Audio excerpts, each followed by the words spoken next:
은혜의 메시지는 성경을 하나님의 말씀으로 믿고 성경의 힘과 권위를 인식하는 그리스도인들에 의해 여러분에게 전달됩니다. 성경 자체의 페이지 안에는 성경을 연구하기 위한 하나님께서 주신 설계가 들어 있습니다. 진리의 말씀을 올바르게 나누는 것이 성경을 이해하는 열쇠입니다. 하나님의 틀림없는 책에 대한 흥미로운 탐구를 다시 한번 함께 해주셔서 감사합니다. 그레이스 성경학교의 총장인 리차드 조던이 여러분이 성경을 이해하고 즐길 수 있도록 돕기 위해 일련의 메시지를 전합니다. 지금 당장 그들과 합류해보세요. 오늘 여러분이 함께 해주셔서 정말 기쁩니다. 그리고 하나님의 말씀을 함께 나누는 시간이 여러분에게 진정한 축복과 도움이 되기를 바랍니다. 로마서 11장 25절을 보겠습니다. 이제 우리는 적어도 지난주부터 바울이 신자들이 은혜의 분배와 오늘날 하나님께서 하시는 일에 대해 무지하지 않기를 바랐던 것에 대해 살펴보기 시작했습니다. 은혜의 시대에 바울이 로마서 11장 25절에서 저는 너희가 무지하기를 원하지 아니하노라 고 말한 것은, 형제들이여 제가 너희를 무지하게 하기를 원하지 아니하노라. 형제들이여 저는 여러분이 무지하기를 바라지 않습니다. 그리고 제가 지난번에 말씀드렸듯이 몇 년 전이었다면 무지한 형제들이 세계에서 가장 큰 교파라고 말했을 겁니다. 그리고 바울은 말했습니다. 저는 여러분이 무지해지기를 원하지 않습니다. 그 이유는 여러분의 그리스도인의 삶이 무지에 기반하여 운영되지 않기 때문입니다. 이는 하나님께서 하나님의 말씀에서 주신 계시에 대한 이해와 지적인 이해를 바탕으로 운영되도록 설계되었습니다. 아시다시피 그리스도인의 삶은 인간적 관점에 따라 운영되지 않습니다. 늘 생각했던 방식이나 제가 생각하는 방식, 종교적 전통이나 학문적 견해에 따라 운영되지 않습니다. 그것은 계시, 즉 하나님 말씀에 계시된 진리에 기초하여 운영됩니다. 우리가 올바르게 나누면 하나님의 영이 자유롭게 풀려나 주 예수 그리스도의 공로를 받아들이고 우리 삶에서 그 열매를 맺게 됩니다. 그리고 영의 열매는 예수 그리스도께서 믿는 자를 통해 살아가시는 성품과 태도와 전망과 삶입니다. 로마서 11장에서 바울은 형제들아 저는 여러분이 이 신비를 모르기를 바라지 않습니다 라고 말합니다. 제 생각은 당신이 그러길 바라지 않는다는 거예요. 저는 너에게 신비한 진실을 알려주고 싶다. 그렇지 않으면 너는 스스로 지혜롭다고 생각할 것이다. 이건 아주 중요한 사실인데 스스로 현명한 사람은 자신이 아닌 다른 사람이 있다고 생각하기 때문입니다. 그들은 오해와 착각을 하고 있는데 그가 여러분에게 알리고자 하는 신비한 진실은 이방인의 충만함이 들어올 때까지 이스라엘에게 부분적으로 눈이 멀게 된다는 것입니다. 정말 흥미로운 구절이고 정말 중요한 구절이에요. 세계의 통치자들과 영적 지도자들도 고려해야 할 구절이에요. 만약 당신이 이 신비를 모른다면 정신적으로나 정치적으로 심각한 결과를 겪게 될 것입니다. 아시다시피 우리는 은혜의 시대 속에 살고 있습니다. 우리는 예언적 프로그램이 중단된 신비의 시대에 살고 있습니다. 이스라엘 민족은 오늘날 하나님 앞에서 국가적 지위를 가지고 있지 않습니다. 지금은 그런 일이 세상에 일어나고 있습니다. 하지만 거의 2000년 동안 그들은 그런 것조차 갖지 못했습니다. 그리고 그들은 오늘날 하나님께서 택하신 백성이 아닙니다. 그리고 예언적 프로그램의 그러한 중단 때문에 사람들은 때때로 하나님께서 국가적 이스라엘을 끝내셨다고 생각하게 되었거나 아마도 오늘날 주 예수 그리스도를 믿는 당신과 저는 영적 이스라엘이 되어 이스라엘을 대체하게 되었다고 생각하게 되었습니다. 하지만 그런 사실은 사실이 아닙니다. 그리고 이 성경 구절은 그런 생각에 대해 경고합니다. 바울은 이렇게 말했습니다. 형제들아, 저는 여러분이 이 신비를 모르기를 원하지 않습니다. 그러면 여러분은 스스로 지혜롭다고 생각할 것입니다. 그러한 눈멀음은 이방인의 충만함이 들어올 때까지 이스라엘에게 부분적으로 일어났습니다. 그리하여 온 이스라엘이 구원을 받을 것입니다. 기록된 바 시온에서 나올 것과 같습니다. 구원은 야곱에게서 불경건함을 돌이킬 것이다. 이것이 제가 그들의 죄를 없앨 때 그들과 세울 언약입니다. 복음에 관하여 말하자면 그들은 여러분 때문에 원수입니다. 그러나 선거에 관해서는 그들은 조상들 때문에 사랑을 받는 자들입니다. 하나님의 은사와 부르심에는 후회가 없기 때문입니다. 이스라엘 나라에 대한 하나님의 목적은 취소되지 않았습니다. 단지 잠시 연기되었을 뿐이에요. 전능하신 하나님께서 옛날에 이스라엘 나라를 형성하셨습니다. 그리고 오늘 누군가가 내 칠판에서 분필을 훔쳐갔다는 건 정말 행운이에요. 저는 당신을 위해 아무것도 그려드릴 수 없습니다. 하나님께서 과거에 이스라엘 나라를 만드신 것은 그들이 제사장 나라와 거룩한 나라가 되도록 하기 위해서였습니다. 그들은 하나님 나라의 백성이며 그의 나라입니다. 그들은 하나님께서 그들을 제사장 나라, 거룩한 나라로 만들 목적으로 설계하고 형성하신 사람들의 집단입니다. 왕국시대에 그리스도께서 돌아와 그들을 한 나라로 구원하실 때 그들은 국가적 실체가 될 사람들의 집단이며 예수 그리스도께서 그를 통해 이 지구를 통치하고 다스리실 것입니다. 하지만 지금 그 목적이 기적적으로 다시 나타났습니다. 그 목적이요. 하나님께서는 과거에 이 나라를 창조하셨습니다. 그리고 그가 이스라엘 나라를 형성할 때 그는 그들을 그의 왕국 백성으로 만들기 위해 형성했습니다. 그는 예수 그리스도이시며 언젠가 오셔서 왕국을 세우실 분입니다. 그리고 그리스도께서 오셔서 그 왕국을 세우실 때 이스라엘이라는 나라는 그분의 것, 그분의 왕국 백성이 될 것입니다. 그리고 그들은 하나의 국가입니다. 여러분, 그것은 그저 신비로운 종류의 것이 아닙니다. 문자적이고 물리적이며 눈에 보이는 지상의 다윗 왕국이 여기에 있고 이스라엘 민족이 그 왕국 시대에 주님에 대한 지식을 얻게 하는 매개체가 될 것입니다. 예를 들어 이사야는 주님에 대한 지식이 바다를 덮는 물과 같이 땅의 표면을 덮을 것이며 시온에서 예루살렘에서 나올 것이라고 말합니다. 주님의 말씀과 땅의 나라들이 올 것이다. 예루살렘으로 와서 하나님의 말씀을 받으라. 그리고 하나님의 목적은 이스라엘 민족에게 주어진 왕국이라는 도구를 통해 지구에 대한 그의 권위를 회복하는 것입니다. 현재 바로 지금 당신과 내가 있는 은혜의 경륜 속에서 하나님께서 그 예언적 목적, 이 예언 속의 목적을 방해하셨습니다. 선지자들이 저 밖을 내다보고 예언하고 저쪽을 내다보고 보고 예언했던 그 목적 말입니다. 그들은 그리스도의 십자가형에 대해 이야기했습니다. 그들은 예수님의 승천과 성령의 강림에 대해 이야기했습니다. 그들은 심지어 이스라엘의 멸망에 대해서도 이야기했습니다. 그들은 환난과 적그리스도와 그 외의 모든 것에 대해 이야기했고 그런 다음 그가 저쪽 왕국에 올 것이라고 말했습니다. 오늘날 그 모든 예언적 프로그램은 중단되었고 하나님께서는 마치 예언의 문장에 큰 괄호를 넣으신 것과 같습니다. 그리고 그것은 미스터리로 인해 방해를 받았습니다. 그리고 이 비밀스러운 목적은 하나님께서 세상의 기초를 놓기 전에 자신 안에서 가지고 계셨던 목적이었습니다. 하지만 예수 그리스도께서 하늘의 영광으로부터 사울에게 그것을 계시해 주시고 타르수스의 사울을 구원하시고 그를 사도 바울로 삼으시고 그를 통해 우리에게 그것을 계시해 주시기 전까지는 그는 아무에게도 그것에 대해 말하지 않았습니다. 오늘날 이 정보는 로마서와 빌레몬서를 통해 여러분의 성경에서 발견할 수 있습니다. 여기 뒷부분에 있는 정보는 창세기부터 말라기서까지이고 마태복음부터 요한복음까지가 그리스도의 지상 사역에 관한 것입니다. 이스라엘의 멸망에 관한 사도행전. 여기에는 히브리서가 쓰여 있는데 이상하게도 히브리서에서 계시로 쓰여진 것입니다. 그것은 여러분에게 최신 정보를 제공하고 이 프로그램을 최신 상태로 만들어줍니다. 이런 관점에서 볼 때 오늘날 우리가 있는 은혜의 분배에서 교회가 형성되고 우리가 있는 그리스도의 몸이 바로 여기라는 점에서 방해를 받고 있습니다. 그리고 이것은 예언적 프로그램에 있어서 중단입니다. 예언이 실현되고 있었습니다. 하나님은 괄호로 그것을 중단시켰다. 이제 그 괄호 안의 중단은 하나님께서 이스라엘과 끝났다는 것을 의미하지 않습니다.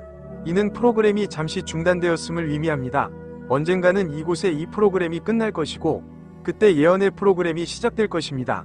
괄호가 있는 문장을 읽을 때 문장을 읽고 괄호를 읽고 이어서 읽을 수 있는 것과 마찬가지입니다. 아니면 문장을 읽고 괄호를 건너뛰고 여기서 문장을 완성할 수도 있습니다. 그리고 문장은 그 자체로 완전한 단위이며 괄호도 그 자체로 완전한 단위이므로 그것을 빼내면 전체가 됩니다. 이제 괄호를 통해 전체적인 그림을 파악할 수 있게 되었습니다. 하지만 여기서는 이 프로그램이 중단되지 않습니다. 괄호에 이르러서도 문장은 끝나지 않습니다. 문장은 여기 끝에 있는 마침표에 도달하면서 끝납니다. 글쎄요, 신비의 시대, 은혜의 분배는 여기에 괄호로 들어 있습니다. 그것은 예언적 프로그램을 취소하는 것이 아니라 중단하는 것입니다. 예언은 취소되지 않았습니다. 하나님께서는 이스라엘을 없애버리지 않으셨고 그들과의 약속을 결코 끝내지 않으시고 우리를 이스라엘로 만드시지 않았습니다. 아니, 문제는 그게 전혀 아니에요. 오늘 하나님께서 예언적 프로그램을 중단하시고 이스라엘을 제쳐두고 다른 일을 하시고 우리가 하늘에서 그분의 천국의 일부가 되도록 그분의 목적을 위해 그리스도의 몸을 형성하고 계십니다. 이 기관의 본체, 곧 그리스도의 본체가 형성될 때 우리는 하늘로 데려가질 것이고 그런 다음 그분은 지상의 백성인 이스라엘에 대한 자신의 목적을 완성하실 것입니다. 로마서 11장 25절에서 바울은 이렇게 말합니다. 저는 여러분이 이 신비의 진리를 모르기를 원하지 않습니다. 곧 이방인의 충만함이 들어올 때까지 이스라엘의 일부가 눈멀게 되었다는 것입니다. 자만심에 빠져 요점을 놓치지 마십시오. 어느 날 하나님께서 이방인들을 내쫓으시고 다시 돌아가서 이스라엘을 구원하시고 세우실 것입니다. 그리고 이것을 이해하지 못하는 사람은 잘못된 길을 가고 있는 것입니다. 바울은 이 구절에서 매우 흥미로운 점을 발견할 수 있을 것입니다. 즉, 이방인의 충만함이 들어올 때까지 이스라엘의 일부가 눈멀게 된다는 것입니다. 신께서는 당신이 이것을 이해하기를 원하십니다. 그렇게 얻기 어렵지 않아요. 이스라엘은 눈이 멀었습니다. 이스라엘에게는 부분적으로 눈이 멀게 되는 일이 한 계절 동안 일어났고, 이스라엘에게는 부분적으로 눈이 멀게 되는 일이 한 계절 동안 일어났습니다. 무슨 일이 일어날 때까지요? 이런 일이 이스라엘에게도 일어난 데에는 이유가 있습니다. 즉, 이방인의 충만함, 곧 모든 것을 충만하게 하시는 이 충만함이 들 믿는 자들의 몸이 형성되기 위해서입니다. 저와 함께 사도행전 13장으로 돌아가 보겠습니다. 이스라엘이 어떤 이유로 인해 한동안 눈이 멀게 되었다는 이야기입니다. 로마서 13장을 보면 사도 바울이 사도행전 13장에서 사도적 사역을 시작했을 때 첫 번째 사도 여행을 떠나면서 행한 첫 번째 기적은 그의 사역과 그의 사역이 하나님의 목적에 어떤 영향을 미칠 것인지를 보여주는 그림입니다. 사도행전 3장으로 돌아가서 사도행전에서 사도 베드로가 사역하면서 행한 첫 번째 기적을 연구해보면 그가 행한 첫 번째 기적은 그의 사역을 통해 하나님의 목적을 보여주는 기적이라는 것을 알 수 있습니다. 그리고 그의 기적은 다리를 저는 사람이 건강을 되찾고 하나님의 성전에 들어가 뛰며 하나님을 찬양하게 된 것입니다. 베드로의 사역이 다리를 저는 실패한 이스라엘을 회복시키는 사역이었던 것처럼 이스라엘은 그들을 왕국으로 성전으로 인도하여 뛰고 하나님을 찬양하게 될 것입니다. 주 예수 그리스도께서 지상에서 사역하시면서 행하신 첫 번째 기적도 이와 비슷한 일이었습니다. 하나님께서 성경을 편찬하실 때 그리스도 사역에 기록된 첫 번째 기적, 베드로 사역에 기록된 첫 번째 기적, 바울 사역에 기록된 첫 번째 기적을 선택하셨다는 것은 매우 흥미로운 일입니다. 이 기적들은 교리적 영향과 각 사람의 사역이 가져올 실제적 영향을 실제적 측면에서 보여주었기 때문에 분배주의적 의미가 있습니다. 사도행전 13장을 보면 바울의 사역이 그가 행한 기적을 통해 입증되는 것을 볼 수 있습니다. 사도행전 13장 6절에 그 내용이 나와 있습니다. 그리고 그들이 그 섬을 지나 파포스에 이르렀을 때 그들은 어떤 마법사, 거짓 예언자, 바예수라는 이름의 유대인을 만났습니다. 이제 그것이다. 좋은 시작이네요.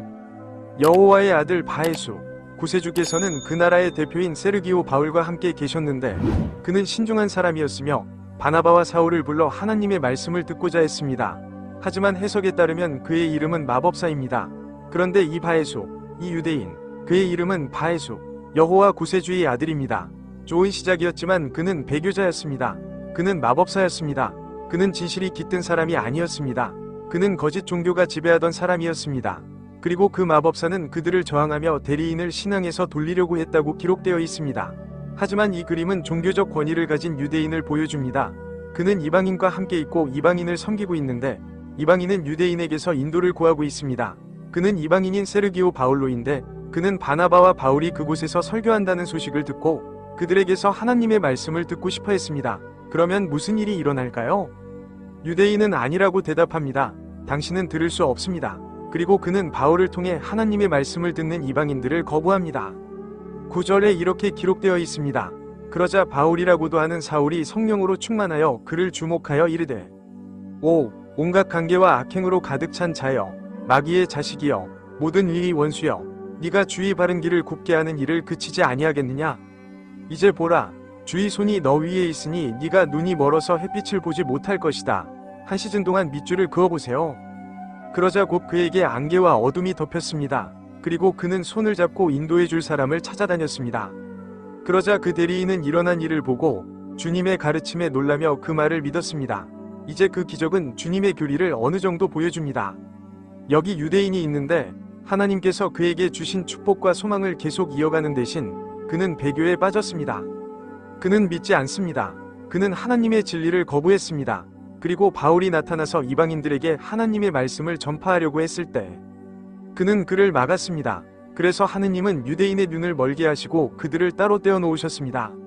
그리고 그 유대인의 타락과 그 유대인의 눈멀음을 통해 이방인들은 하나님의 말씀을 듣고 구원을 얻었으며 바울의 사역에서 일어난 교리에 놀랐습니다. 이스라엘의 멸망을 통해 이방인에게 구원이 옵니다. 구원은 이스라엘의 몰락을 통해 세르기오 바울에게로 갑니다. 구원은 이방인에게로 갑니다. 하지만 바울이 맹인이 되는 저주를 선언할 때 무엇을 말했는지 주의하세요. 그는 네가 눈이 멀어 영원히 태양을 보지 못할 것이다 라고 말했습니다. 아니, 그게 아니라고 쓰여 있었죠. 이 구절의 번호를 눈여겨보시나요? 11. 너는 눈이 멀어서 한동안 해를 보지 못할 것이다. 말라기서 4장 2절에 말씀하신 대로 어느 날 위에가 날개의 치유를 가지고 그의 나라에 떠오를 것이기 때문이다. 예수 그리스도께서 돌아오시면 마치 아침에 해가 뜨는 것과 같아서 그의 나라를 고칠 것입니다. 그리고 그들은 다시 한번 보게 될 것이고 그들의 메시아를 신뢰할 것입니다. 하지만 지금은 무슨 일이 일어나나요? 이스라엘에게 일부는 눈이 멀었고 일부는 이스라엘에게 눈이 멀었습니다. 이 프로그램이 끝날 때까지 하나님께서 이 기관, 즉 여기에 그리스도의 몸을 형성하실 때까지, 하나님께서 그들을 따로 세우신 목적을 이루실 때까지 그들은 한동안 눈이 멀게 될 것입니다. 이것은 하나님께서 이스라엘 민족과 아직 끝나지 않았다는 것을 말해줍니다. 이는 그가 이스라엘을 그리스도의 몸으로 대체하지 않았다는 것을 당신과 나에게 말해줍니다. 그는 그것들을 영구히 없애지 않았습니다. 우리는 이스라엘이 아닙니다. 우리는 영적인 이스라엘이 아니고 이스라엘의 대체물도 아닙니다. 오히려 이것은 하나님께서 여기 가지고 계신 다른 프로그램, 다른 기관입니다. 국가에 대한 그의 목적과 계획. 여기 이스라엘은 아직도 온전해요. 그냥 방해를 받았을 뿐인데 저기서 다 이루어질 거예요. 그들은 영원히가 아니라 잠시 동안 눈이 멀었지만 이방인의 충만함이 들어와야 할 이유 때문에 눈이 멀었습니다. 저와 함께 에베소서 1장을 읽어보시고 이방인의 충만함이 에베소서 1장과 어떤 관련이 있는지 살펴보겠습니다. 에베소서 1장에서 이방인의 충만함에 관해 이야기할 때 그는 이방인의 구원에 관해 이야기하고 있습니다. 하지만 에베소서 1장 19절에서 주 예수 그리스도에 관해 말하면서 그가 충만함이라는 단어를 사용한 이유는 매우 특별합니다. 그는 에베소서 1장 19절에서 바울이 에베소인들을 위해 기도한 내용은 그들이 우리에게 베푸신 그분의 능력의 지극히 큰 위대함이 무엇인지 알게 해달라고 기도한 것이라고 말합니다. 와드는 그리스도 안에서 역사하신 그의 강력한 능력의 역사를 따라 믿는 자들이니 곧 그가 그리스도를 죽은 자 가운데서 살리시고 하늘에 있는 그의 오른편에 앉히사 모든 통치와 권세와 능력과 주권 위에 뛰어나게 하시고 이 세상뿐 아니라 오는 세상에 일컬어질 모든 이름 위에 뛰어나게 하시고 만물을 그의 발 아래 굴복시키시고 그를 만물 위에 교회의 머리로 주셨으니 교회는 그의 몸이요 교회는 그의 몸이니라. 성경에서 교회라는 용어는 일반적인 용어입니다. 그것은 복음이라는 용어와 같습니다. 문맥상 정의되어 있지 않는 한 반드시 특정 그룹을 지칭하는 것은 아닙니다. 교회라는 단어는 그리스어로 부름받은 자들이라는 뜻이에요. 영어 단어는 주님께 속한다는 뜻입니다. 주님께 속한 부름받은 사람들의 집단이 있습니다. 당신에게는 교회가 있고 하나님의 백성들로 구성된 모임이 있습니다. 그들은 누구인가? 사도행전 7장에서는 교회와 광야에 관해 이야기합니다. 이스라엘 민족은 이집트에서 나와 광야로 나왔습니다. 그들은 하나님의 백성입니다. 그들은 이집트에서 부름받은 무리이며 이집트에서 부름받은 백성으로서 주님께 속한 무리입니다. 그들은 교회입니다. 글쎄요, 그들은 교회가 아니고 그리스도의 몸이 아니죠. 그들은 다른 교회입니다. 그들은 모세가 그들을 이집트에서 인도해내면서 설립된 교회입니다. 왕국교회가 있습니다. 예수께서 베드로에게 너는 베드로다 라고 말씀하셨습니다. 그리고 이 반석 위에 내 교회를 세우겠다. 어떤 교회요? 메시아의 교회. 베드로는 방금 말했습니다. 당신은 그리스도이시요 살아계신 하나님의 아들이십니다. 당신은 베드로가 그리스도를 메시아로 고백한 사실, 예수 그리스도를 메시아로 믿는 믿음에 근거하여 메시아입니다. 그는 말했습니다. 제가 교회를 세우리니 지옥의 문이 이를 이기지 못하리라. 그리고 그는 베드로에게 왕국의 열쇠를 줍니다. 저기 보이는 교회는 왕국교회예요. 에베소서에서 말하는 이 교회는 그의 몸인 교회입니다. 그러니까 거기에는 적어도 3개의 교회가 있는 거예요. 그러므로 우리는 여기서 말하는 것이 누구인지 알고 있습니다. 왜냐하면 이 구절에서 그가 만물 위에 교회의 머리가 되었다고 말씀하고 있기 때문입니다. 교회는 그의 몸입니다. 로마서 11장 25절에서 모든 것을 충만하게 하시는 이 충만하심을 주의 깊게 살펴보십시오. 이 구절에서 그는 이스라엘의 일부가 눈이 멀었지만 이방인의 충만함이 들어올 때까지 그러했다고 말합니다. 이스라엘이 눈이 멀게 된 데에는 이유가 있습니다. 그 이유는 하나님께서 오늘날 모든 것을 충만하게 하시는 자의 충만함을 은혜의 경륜 안에서 형성하고 계시며 전능하신 하나님께서 교회, 곧 그리스도의 몸이라고 불리는 신자들의 새로운 기관을 형성하고 계시기 때문입니다. 저와 함께 갈라디아서 3장을 읽어볼까요? 한 손에는 갈라디아서 3장을, 다른 한 손에는 골로새서 2장을 들고 갈라디아서 3장 28절과 골로새서 3장 11절을 읽어보세요. 갈라디아서 3장 28절은 26절부터 시작해요. 1년 동안 모든 하나님의 자녀들은 그리스도 예수 안에서 믿음으로 말미암아 그리스도 안으로 세례를 받은 사람은 누구나 그리스도를 입었습니다. 이제 당신은 그것이 물의 세례가 아니라는 것을 알았습니다. 그곳에서 행해지는 세례는 당신을 그리스도 안으로 들어가게 하는 물의 위식이 아닙니다. 그것은 하나님의 역사입니다. 그것은 하나님의 영, 한 영에 의해 수행됩니다. 우리 모두는 한 몸으로 세례를 받았는가? 성경에는 다양한 종류의 세례가 있는데 모두 물과 관련이 있는 것은 아닙니다. 고린도전서 10장은 이스라엘 민족이 홍해를 건너 구름과 바다 속에서 모세와 함께 세례를 받은 것에 대해 이야기합니다. 성경에 기록된 첫 번째 세례는 물과 아무런 관련이 없었습니다. 그것은 건조한 세례로 물이 전혀 들어가지 않습니다. 성경에서 세례나 침례라는 단어를 볼 때마다 단순히 물이라고 말하지 마세요. 다 물이 아니니까요. 그중 대부분은 그렇지 않습니다. 갈라디아서 3장의 이 말씀은 물과 아무런 상관이 없습니다. 제 말은 상식적으로 생각해보면 그 물은 당신을 예수 그리스도 안으로 들어가게 할 수 없습니다. 하지만 하나님의 영은 당신을 예수 그리스도 안으로 들어가게 할 수 있습니다. 그것은 한 영에 의한 것입니다. 우리 모두는 한 몸으로 세례를 받았는가? 그리스도 안에는 유대인도 그리스인도 없습니다. 속박도 없고 자유도 없습니다. 남성도 여성도 없습니다. 여러분, 이 세례가 여러분을 그리스도 안으로 넣고 그리스도 안에 있게 한다는 것은 남자도 여자도 아니고 종이나 자유인도 아니고 유대인이나 이방인도 아니라는 뜻이라면 세례와 그리스도 안에 있는 것이 육체적인 것이 아니라 영적인 것임을 즉시 알 수 있을 것입니다. 여러분은 모두 그리스도 예수 안에서 하나입니다. 정말 훌륭하네요. 아시다시피 오늘날 하나님께서 하시는 일은 믿는 자들의 몸을 형성하고 잃어버린 유대인과 잃어버린 이방인을 모두 거절당한 기준으로 여기로 데려오시고 믿는 자들을 데려오시는 것입니다. 우리가 예수 그리스도를 우리의 구주, 하나님으로 믿을 때 그 영은 우리를 그리스도의 몸이라고 불리는 믿는 자들의 몸으로 넣으시고 우리를 그의 아들과 영적으로 살아있는 연합으로 넣으십니다. 골로새서 3장 10절에 이르기를 새 사람을 입었으니 이는 지식에 있어서도 그를 창조하신 자의 형상을 따라 새롭게 되어졌느니라. 그리스도 안에는 헬라인과 유대인의 구별도 없고 할례받은 자와 할례받지 않은 자도 없고 야만인과 스키타이인도 없고 종이나 자유인도 없습니다. 그러나 그리스도는 모든 것이시며 모든 것 안에 계십니다. 알겠죠? 친구, 오늘날 당신과 나는 영적인 유대인이 아닙니다. 우리는 영적인 이스라엘이 아닙니다.